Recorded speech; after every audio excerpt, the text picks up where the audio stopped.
Hello my dear friend, मैं हूं सुधीर पांडे और आप देख रहे हैं 100 times education classes the branch of knowledge. तो हम लोग अभी तक देख चुके हैं अपना ब्रीदिंग एंड गैसेस एक्सचेंज मतलब रिस्पायरेशन का लेक्चर नंबर 8 तक, जिसमें हम देखे हैं ट्रांसपोर्ट ऑफ गैसेस का कि गैसों का परिवहन किसके द्वारा होता है, कैसे होता है। हम लोग जान चुके हैं कि आरबीसी है, आरबीसी में हीमोग्लोबिन है।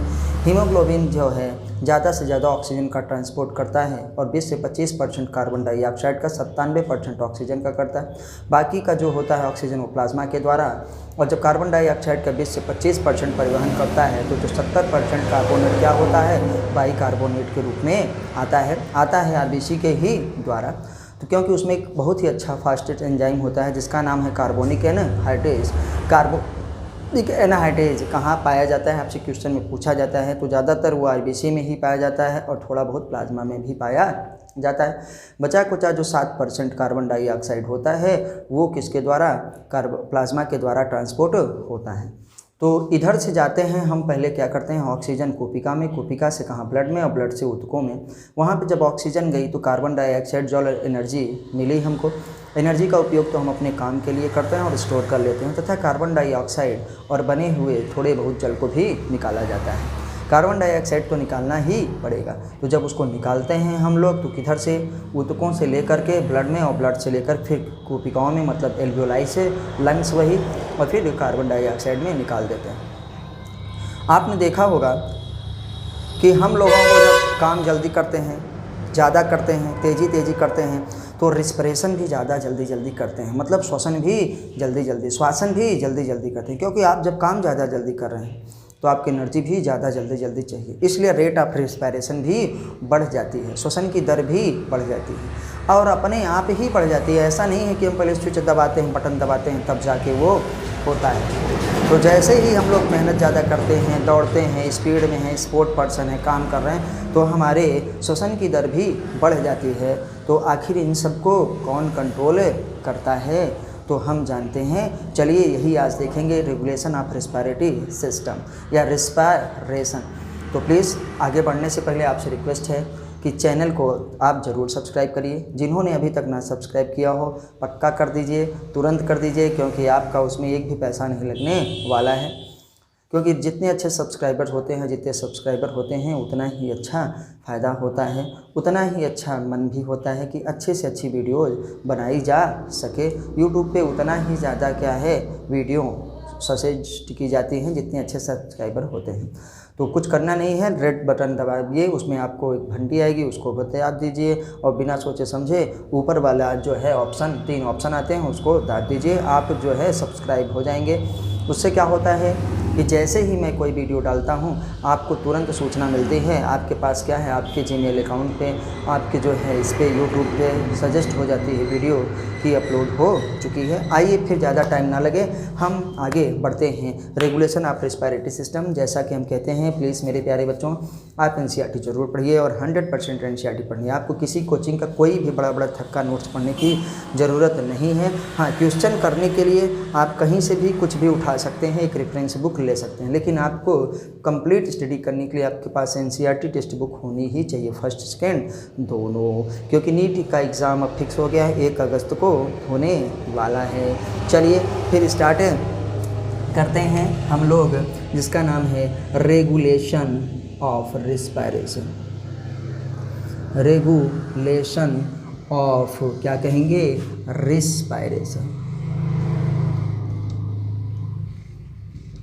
श्वसन का हम लोग कैसे क्या है रेगुलेट करते हैं, उसको कैसे नियंत्रित करते हैं, हमको इस टॉपिक में यही पढ़ना है।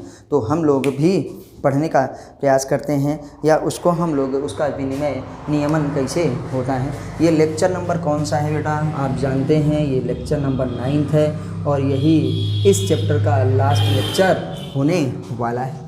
तो आइए हम देखें, अभी बताएं कि जब हम लोग जल्दी काम करते हैं या काम तेज़ी से कर रहे हैं तो रिस्पिरेशन के रेट भी बढ़ जाती है ना। कभी सांस जब सो के उठते हैं डीप लेते हैं, कभी क्या जल्दी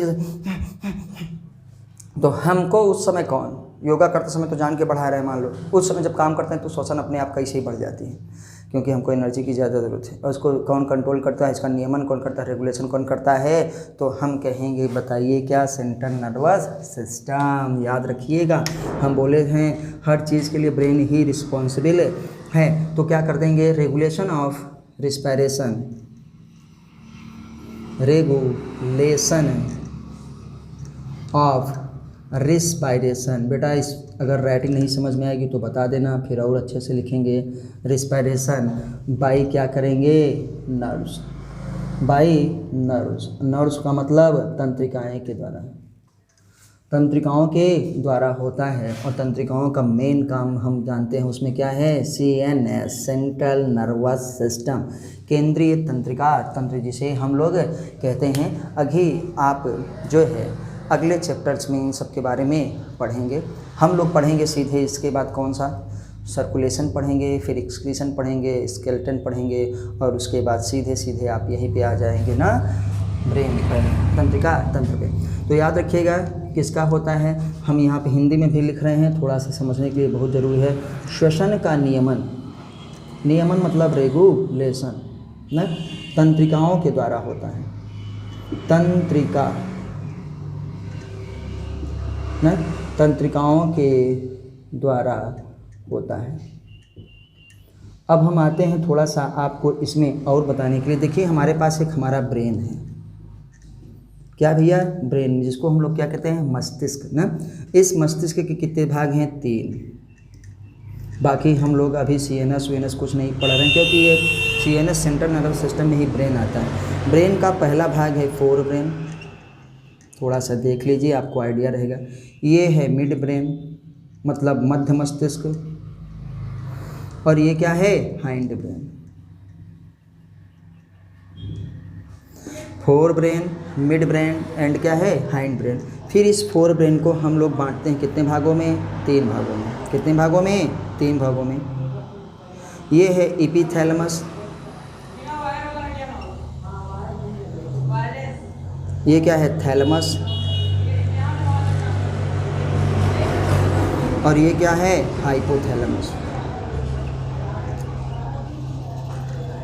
किसी को समझने के लिए थोड़ा बेसिक पे जाना ज़रूरी होता है। मिड ब्रेन में कोई डिवीज़न नहीं है। हाइंड ब्रेन में हम आते हैं तो हमारे पास जो हाइंड ब्रेन है, इसी में हमारे पास है पोन्स रीजन। क्या है, पोन्स। इसी में हमारे पास है सेरिबेलम, क्या कहेंगे, सेरिबेलम ना।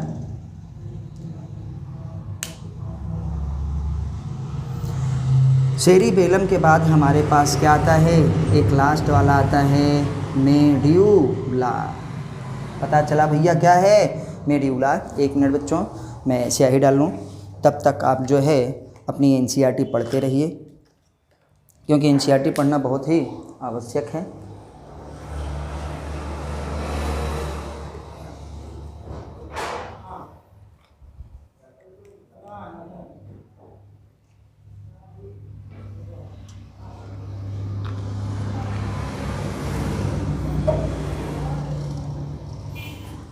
चलिए मैं फिर आ गया हूँ, तो थोड़ा सा आप इस चीज़ का भी डिस्कस कर लीजिए कि हमारे पास एक ब्रेन है बेटा, उस ये ब्रेन है जिसको हम मस्तिष्क कहते हैं। उसके कितने हिस्से हैं, 3, fore brain, mid brain and hind brain.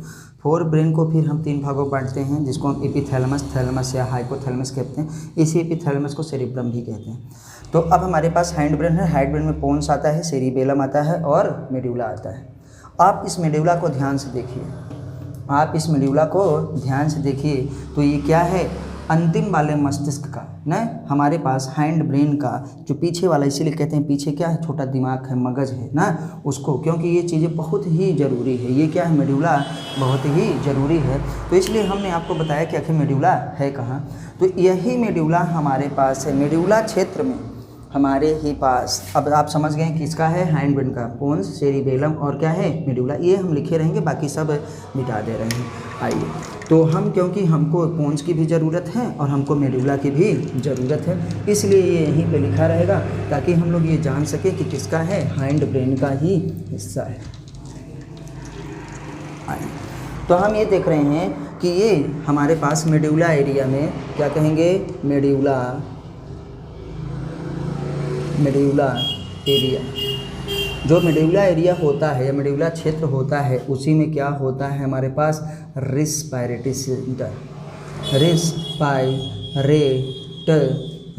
Centre, जिसको हिंदी में क्या कहते हैं बेटा, लय केंद्र होता है। ये लय केंद्र हमको क्या है, जब हमको ज़्यादा की ऑक्सीजन की ज़रूरत है तब, जब हमको कम की है तब, जब हम दौड़ रहे हैं भाग रहे हैं हमको और तेज़ी से बढ़ाना है, स्पीड बढ़ाना है ना, तब तो क्या करता है, यही जो रिस्पायरेटरी सेंटर है, यही जो लय केंद्र है, यही बेचारा काम करता है। तो हमारे पास आप समझ गए ना, रिस्पायरेटरी सेंटर कहाँ पे होता है, मेड्यूला में। कहाँ पे, मेड्यूला क्षेत्र में। मेड्यूला ही क्षेत्र में हमारे पास किसे थोड़ा दूर, मेड्यूला से थोड़ा दूर देखिए कौन सा, पोन्स, क्या है, पोन्स एरिया। तो क्या कहेंगे उसको, पोन्स एरिया। पोन्स एरिया में भी हमारे पास एक होता है कौन, न्यूमोटिक सेंटर। ये न्यूमोटिक सेंटर क्या करता है बताइए, ये न्यूमोटिक सेंटर जो है लय केंद्र के कामों को भी क्या करता है, सपोर्ट करता है, उसको भी नियंत्रित करता है कि भैया चलिए आप जो कर रहे हैं करिए, हम आपके साथ हैं। वो भी चीज़ों को क्या करता है, पहचानता है ना, ये भी जानता है कि हमको क्या क्या करना है। तो ये न्यूमोटिक सेंटर जो पोन्स भाग में है, रिस्पायरेटरी सेंटर लय केंद्र की मदद करता है। अब हमारे पास और चीज़ें हैं जिसके अब आप कौन से भी जान गए, मेड्यूला भी जान गए। अब हमारे पास एक और है, मेड्यूला क्षेत्र में ही हमारे पास होता है क्या, एक और चीज़ होगी, हम जिसको कह रहे हैं मेड्यूला एरिया में ही ना, थोड़ा सा मेड्यूला एरिया में थोड़ा सा है पास में, जिसको हम लोग कहते हैं कीमोसिंथेटिक एरिया। कीमोसेंसिटिव क्या है, एरिया। ये क्या होता है ना, या कीमोसेंसिटिव एरिया होता है, जो किसके लिए ज़्यादा रिस्पॉन्स, अपनी सजगता दिखाता है, अपनी संवेदना किसके लिए ज़्यादा ना, कार्बन डाइऑक्साइड के लिए। किसके लिए, CO2 के लिए। जब CO2 ज़्यादा हो जाता है, कार्बन डाइऑक्साइड ज़्यादा होता है, तो ये कीमोसेंसिटिव एरिया क्या करता है, उस दशा को भांप लेता है और समझ लेता है कि संकट है, हमको अब क्या करना है, सबकी हेल्प करना है ना। और ये कार्बन डाइऑक्साइड को जानता है कि ज़्यादा हो गया, फिर धड़ाधड़ कार्बन डाइऑक्साइड को निकलवाने में बाहर मदद करता है। तो याद रखिएगा, ये भी ऐसा नहीं कि कार्बन डाइऑक्साइड के लिए ज़्यादा वो है ना, लेकिन ये हमारे पास क्या है, ज़्यादा से ज़्यादा किसके लिए है, कार्बन डाइऑक्साइड को बाहर निकालने के लिए जान जाता है कि ज़्यादा है। ठीक, तो हमारे रिस्पायरेशन के रेगुलेशन में कहते हैं रोल किसका ज़्यादा है, CO2 का ना, CO2 का रोल रिस्पायरेशन में ज़्यादा है। और हम बताएं, और हमारे पास कौन है, रिस्पायरेशन को कौन रेगुलेट करते हैं, आप जानते हैं हमारे पास है एओर्टिक आर्च है, एओर्टिक आर्च का मतलब महाधमनी, क्या कहेंगे, महाधमनी ना। ये भी हमारे रेगुलेशन में मदद करती है, किसके, रिस्पायरेटरी रेगुलेशन में ये भी मदद करती है। और हमारे पास कैरोटिड आर्टरी है, ग्रीवा धमनी भी है, क्या करती है, सब हम लिख दे रहे हैं, कैरोटिड आर्टरी, जिसको हम लोग कहते हैं ग्रीवा धमनी। और H+ वगैरह भी हमारे लिए मदद साबित करते हैं ना। तो याद रखिएगा कि हमारे पास, आइए एक बार फिर से देख लेते हैं कौन सा हमको रिस्पायरेशन का रेगुलेशन करता है। सबसे ज़्यादा मेड्यूला एरिया में कौन सा है, रिस्पायरेटरी सेंटर, जिसको हम लय केंद्र कहते हैं, जो कि लय को बनाए रहेगा। हमारे पास देखो बिना कुछ किए सांस आती है जाती है, ऐसा नहीं सोच के भाई 10 मिनट बाद ले, 11 बजे आए दे, सोई उठाए भी नहीं लेंगे या रात को नहीं लेंगे, तो निपट ही जाएंगे एकदम से, समझ रहे हैं ना। तो ये अपने आप ही क्या है, करता रहता है। तो यही है रिस्पायरेटरी। कहाँ पे होता है, मेड्यूला एरिया में। मेड्यूला एरिया में से थोड़ा दूर एक एरिया होता है जिसको पोन्स कहते हैं, आप जानते हैं, ये भी हाइंड का ही भाग है, न्यूमोटिक सेंटर होता है जो कि इसकी मदद करता है। हमारे पास फिर कीमोसेंसिटिव एरिया है। इस कीमोसेंसिटिव एरिया को हम लोग आप भी जानते हैं, कहते हैं कि क्या होता है, चलिए, ये लय केंद्र के लिए क्या कहता है, अतिसंवेदी होता है, जो कार्बन डाइऑक्साइड तथा हाइड्रोजन आयन के लिए अतिसंवेदना को दर्शाता है। और जब यहाँ पे किसके लिए, कार्बन डाइऑक्साइड और एक बेटा और है H+ के लिए ना, ये अधिक क्या होते हैं, हाइपर सेंसिटिव, मतलब ये कार्बन डाइऑक्साइड एंड H+ के लिए हाइपर सेंसिटिव होता है। एओर्टिक आर्च महाधमनी और कैरोटिड आर्टरी ग्रीवा धमनी भी हमारे रेगुलेशन में हमारी मदद करती है कि हम लोग कैसे अपना रिस्पायरेटरी सिस्टम रेगुलेट कर सकते हैं। तो आपसे क्वेश्चन पूछा जाता है कि रेगुलेशन ऑफ क्या है, रिस्पायरेशन, मतलब श्वसन नियमन में किसका रोल नहीं है या सबसे कम है, तो क्या कहेंगे, O2 का। किसका, O2 का। अब भैया हटा रहे हैं, जिनको नोट करना होगा वीडियो को पॉज करके आप नोट कर सकते हैं। आइए,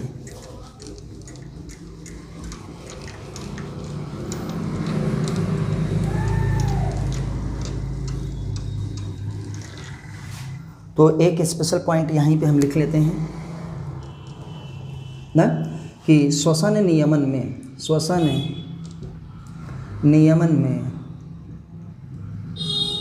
में O2 ऑक्सीजन का रोल या ऑक्सीजन की भागीदारी, ऑक्सीजन का रोल बहुत कम होता है,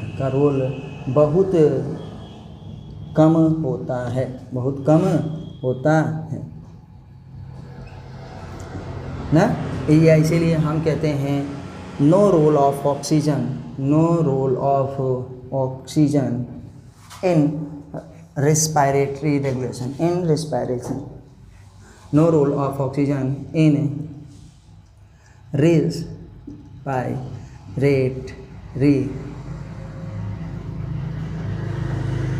रेगुलेशन, मतलब ऑक्सीजन का कोई भी रोल नहीं होता है, किसमें, रेगुलेशन में ना। तो चलिए, अब हम लोग क्या देखेंगे, इतना हम लोग देख चुके, अब हम देखेंगे डिसऑर्डर, रेस्पायरेटरी डिसऑर्डर, श्वसन से संबंधित बीमारियों का अध्ययन करेंगे। तो जिनको ये नोट करना होगा वो प्लीज़ नोट कर लेंगे। हम लोग आगे बढ़ते हैं।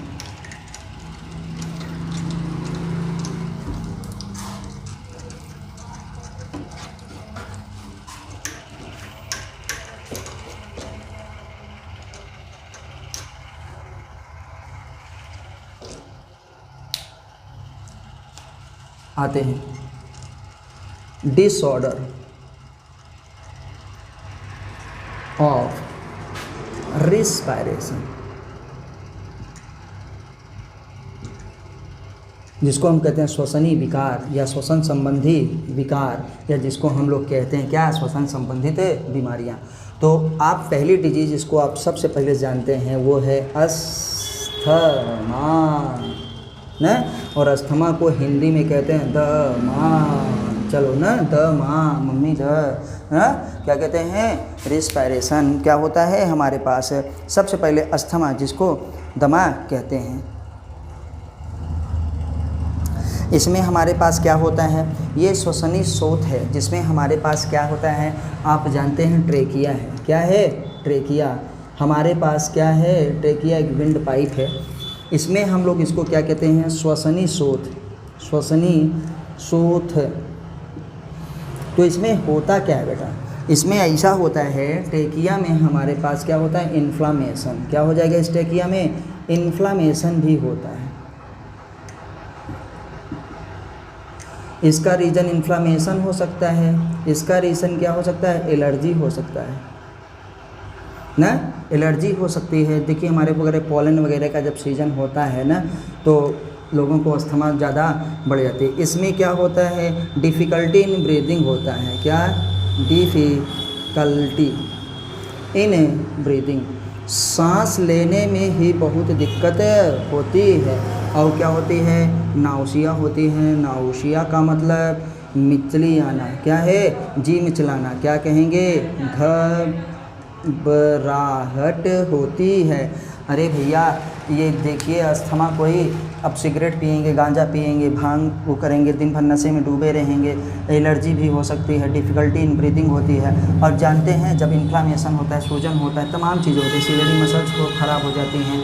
तो अब जहाँ पे लिखा है डिफ़िकल्टी इन ब्रीदिंग, तो ये डिफ़िकल्टी इन ब्रीदिंग सबसे ज़्यादा किस में होती है? एक्सपायरेशन में, याद रखिएगा, एक्सपायरेशन में। एक्सपायरेशन का मतलब अंतः शोषण तो हो जाता है, लेकिन बाह्य शोषण करने में ऐसे सांस फूलती है ना, ऐसे कर करके क्या करते हैं? सांस लेते हैं। तो पहली बात क्या हो गई? पहली बीमारी है अस्थमा। अस्थमा क्या है? ट्रकिया में हमारी जो विंड पाइप है ना, उसमें श्वसनीय स्रोत इसको कहते हैं, इन्फ्लामेशन हो सकता है। इसका रीज़न है एलर्जी भी किसी की वजह से होती है। डिफ़िकल्टी बीमारी में होता क्या है?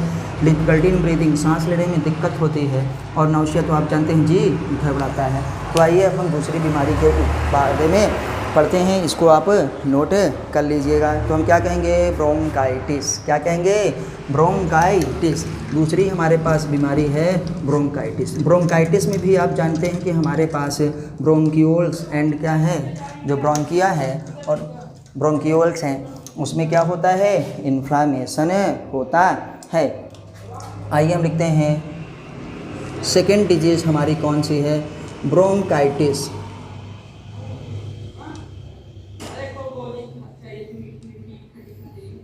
ये हमारे पास ब्रोंकाइटिस हो गए भैया। और ब्रोंकाइटिस में हमारे पास हम लोग जानते हैं कि इस ब्रोंकाइटिस में होता है,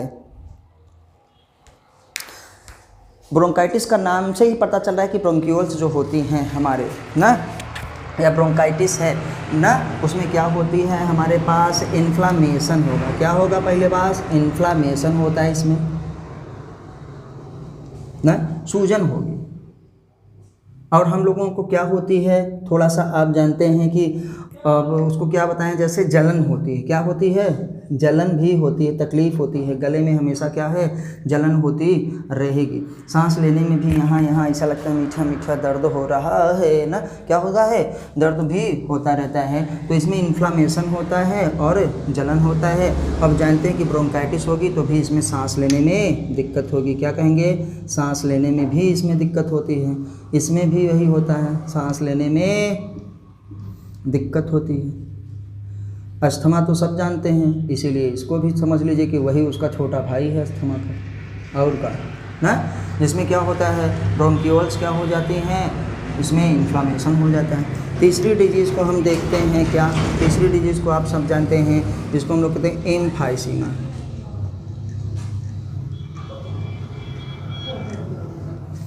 एम्फाइसीमा के बारे में हम लोग सिगरेट पीने वाले खूब अच्छी तरीके से जानते हैं। जो गांजा वांजा पीते हैं उनको हम लोग जानते हैं कि क्या होता है ये गांजा वांजा पीने वाले में। आइए हम देखते हैं, ये हमारे पास ई रहेगा, थोड़ा सा वो हो गया। एम्फाइसीमा क्या होती है? Long term disease. पहले याद रखिएगा, 2 दिन में नहीं होती है, लॉन्ग टर्म डिजीज़ होती है।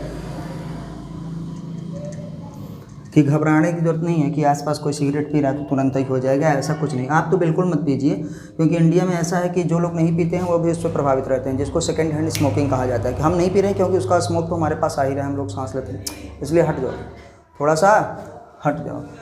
तो हम एम्फाइसीमा को कहते हैं लॉन्ग टर्म क्या है? डिजीज़ होता है। इसका रीज़न क्या होता है? हम जानते हैं कि आखिर ये लॉन्ग टर्म डिजीज़ है, लेकिन होता कैसे है? तो इसमें हमारे पास एल्वियोलाई जो है, जो एल्वियोलाई हमारे पास है क्या हो जाती है? डैमेज ना। उसका जब एल्वियोलाई डैमेज हो जाती है तो उसका क्या कहते हैं? एक्सचेंज सरफेस रिड्यूस हो जाता है भैया। एक्सचेंज सरफेस रिड्यूस का मतलब आप जानते हैं घट जाएगा। जब वो एक्सचेंज सरफेस रिड्यूस हो जाएगा तो गैसों का विनिमय करने के लिए आपको जगह ही नहीं मिलेगी, कम ऑक्सीजन जाएगी। और इसका रीज़न क्या है ना?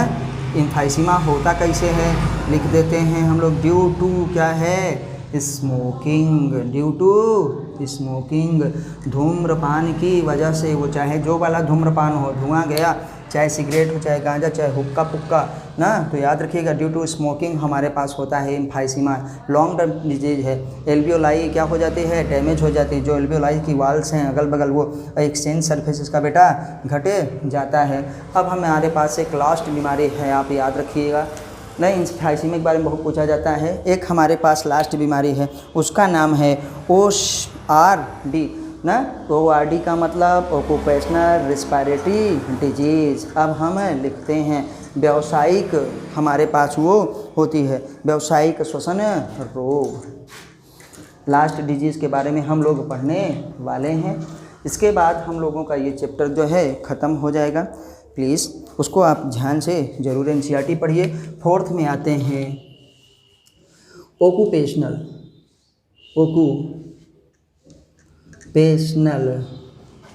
Respiratory disease. एक मिनट,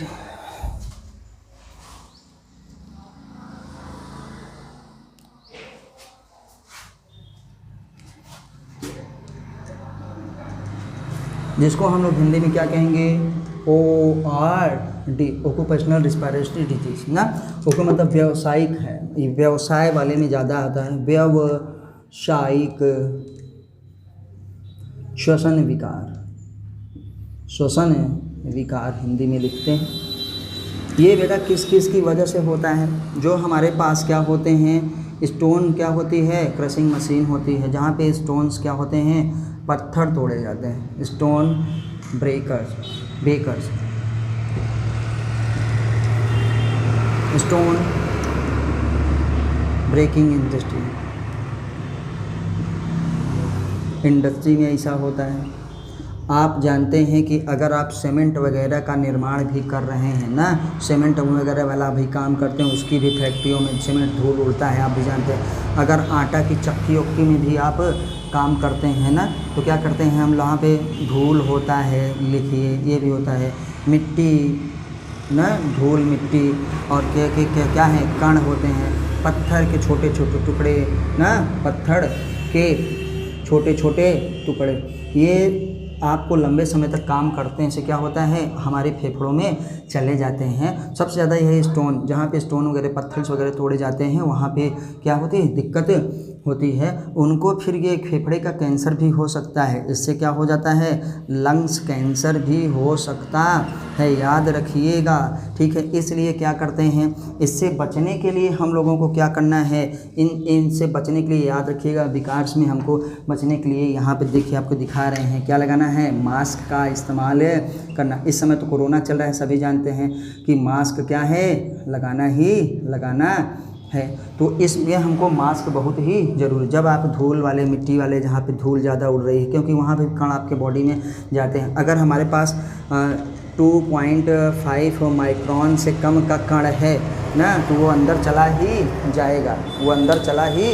जाएगा, तो हमको उस बाहर नहीं निकाल सकते हैं, धीरे धीरे हमको डिजीज़ ही होती है। तो मास्क पहनिए। और ये व्यावसायिक श्वसन विकार है, जिसमें स्टोन वाले में सबसे ज़्यादा दिक्कत होती है। तो आपको हमारी वीडियो कैसी लगी, आप हमको कमेंट के माध्यम से ज़रूर बताइए, और वीडियो पे आप जो है कमेंट्स ज़रूर करिए, आपका एकदम वेलकम है। चैनल को सब्सक्राइब करिए, और अभी तक जिन्होंने सब्सक्राइब ना किया हो, प्लीज़ उनसे रिक्वेस्ट है कि आप सब्सक्राइब ज़रूर करिए, क्योंकि सब्सक्राइब करने का कोई भी चार्ज आपसे नहीं लेता यूट्यूब, या नहीं लगता है।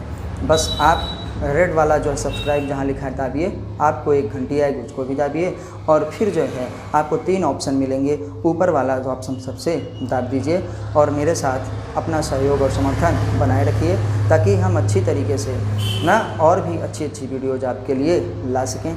जय हिंद, जय भारत, नमस्ते। फिर मिलते हैं अपनी अगली वीडियो में, जिसमें हम लोग पढ़ेंगे क्या, सर्कुलेशन। चलिए, धन्यवाद।